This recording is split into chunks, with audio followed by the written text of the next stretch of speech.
Welcome back for part 2 of the Esposito saga, and let's go straight into it. And as you can see, I've got that lovely little grey background going on, which means I'm out of a job.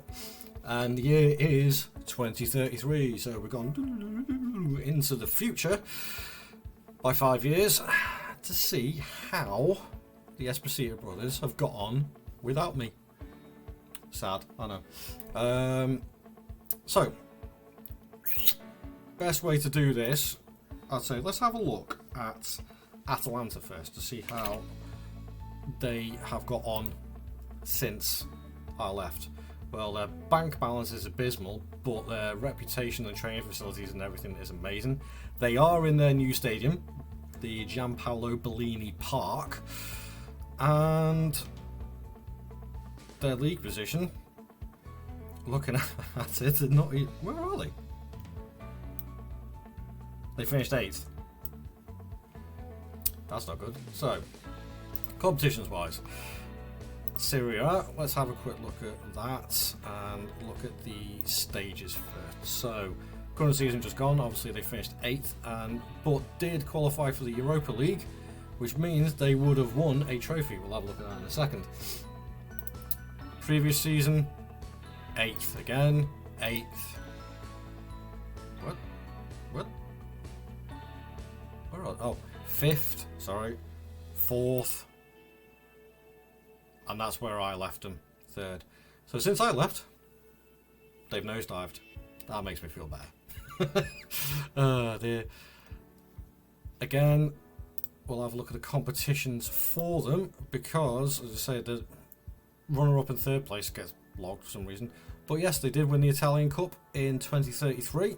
They were the runners-up when I was there, and again afterwards as well. Any European? Nothing in the European side of things. That's a little bit disappointing. But if we have a look at Espositos, let's have a look at Salvatore first, the older brother, who at this point is now 32 and now plying his trade in Saudi Arabia. Funny old thing, on over £700,000 a week. He's got his payday.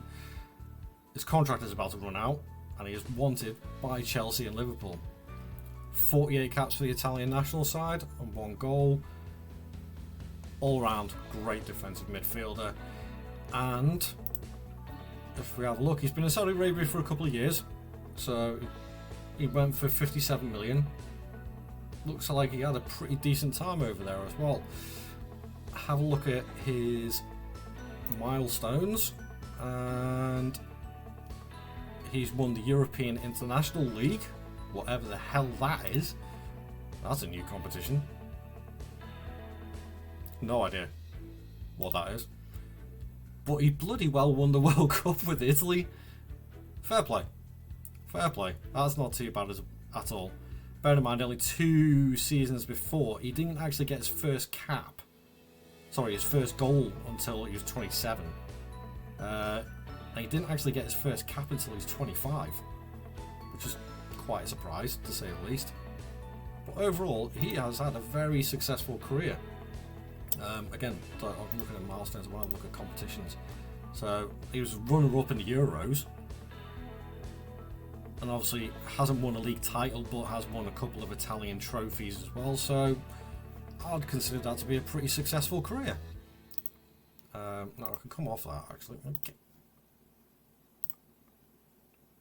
Get off that. Right, let's go to his information and have a look at his brothers. Let's go to Sebastiano, the middle child. Middle child syndrome. That's what I'm going to put it down to, for his lack of consistency and the fact that his career has probably gone all over the place. Yeah, he's in the United Arab Emirates now. When did he go there? Only this season. He stayed at Atalanta for a little bit longer, went out on loan to Spain, a few games here and there, but never really lived up to the hype until actually had a very good season at Lyon. 14 goals in 28 games, but then obviously out of contract and moved over to the Middle East. Again, he's 30 now, so he'll be going on the downside of his career now. It's a little bit disappointing. yeah, couldn't get the best out of him for some reason. I don't know whether it's one of those where he was a little bit in the shadow of his brothers on this or not. I don't know.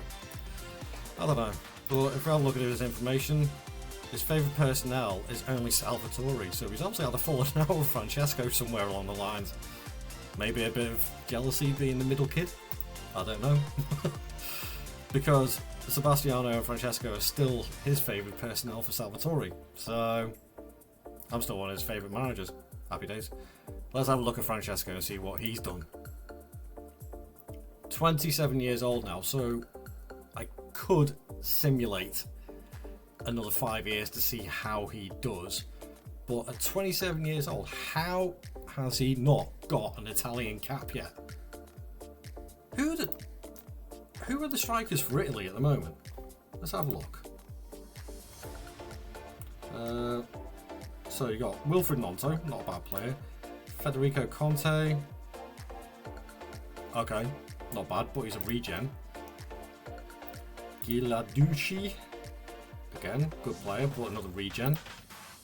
And Lucas Lachetta, another regen, 24 years old. Again, good striker, but Francesco now being the established 20 that are coming into his prime. And if we have a look at his career stats, okay, I probably got the best out of him in those 2 seasons there, but still consistently good. 171 goals in 335 games in the league. That's pretty damn good going. 21 goals there. And of course, not getting consistent European football in those last couple of seasons either probably hasn't helped. Maybe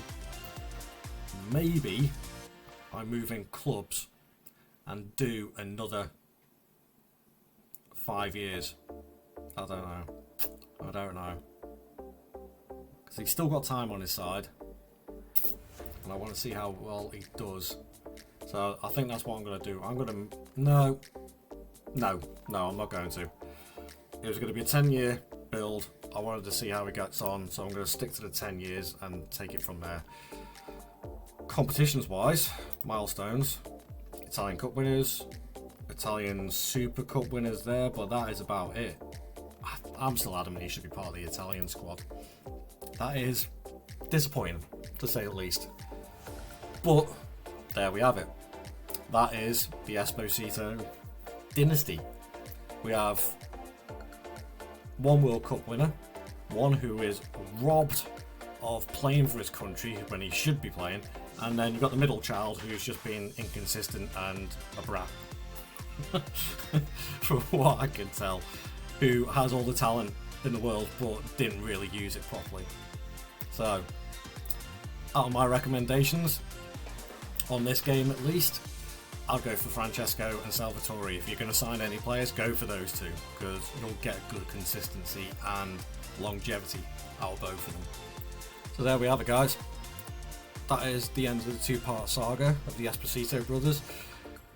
Thank you very much for joining me and watching this video.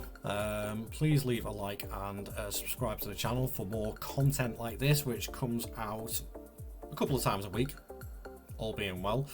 I've got more save ideas coming up very, very soon. I've got a interesting one coming up with, or a new series coming up with Heidenheim from Germany, which is going to be very, very interesting. And I'm also working on another series called a What If Saga, and yeah, that's interesting. So please tune in. So as I say, subscribe to the channel and tune in to those episodes that are coming up. So thank you very much for watching, and I'll see you guys in the next video. Ta-ra.